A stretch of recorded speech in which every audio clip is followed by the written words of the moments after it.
এটা কি শীতকাল না বর্ষাকাল? এটা কি কাল বন্ধুরা? আমি বুঝতে পারছি না এটা কি কাল। আকাশটা পুরো থমথমে হয়ে আছে, না রোদ ভালোভাবে উঠছে, না ভালোভাবে মেঘলা করে আছে। মেঘলা করে আছে, হালকা হালকা ঠান্ডা, হালকা হালকা গরম। তো ঠান্ডা গরমে মিশিয়ে আজকের বানিয়েছি তোমাদের স্পেশাল আর আমাদেরও ভালোবাসার স্পেশাল খাবার।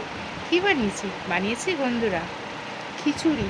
গরমে গরম কাটাবো। হ্যাঁ বন্ধুরা, বানিয়েছি খিচুড়ি। তোমাদের দাদাভাই তারা আছে, তার জন্যে তাকাচ্ছে আমার দিকে বারবার। তো বন্ধুরা, থালি সাজিয়ে নিয়েছি। থালিতে কী করেছি দুপুরের মেনুতে চলো দেখাই। এই দেখো বন্ধুরা, কী বানিয়েছি গো। আজকে দুপুরের মেনু বানিয়েছি থালিতে বেগুন ভাজি, পটল ভাজি, আর হলো বটবটি ভিন্ডি ভাজি, সাথে আছে ডিমের অমলেট আর খিচুড়ি, আর লোভনীয় লাল লাল একদম আলুর দম।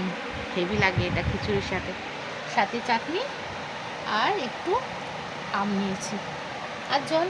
বন্ধুরা, থালিটা কেমন লাগলো দুপুরে তোমরা কিন্তু কমেন্ট করতে ভুলো না জানো। ভালো লাগলে লাইক করে দিও, ফলো করে সাথে থেকো। টাটা।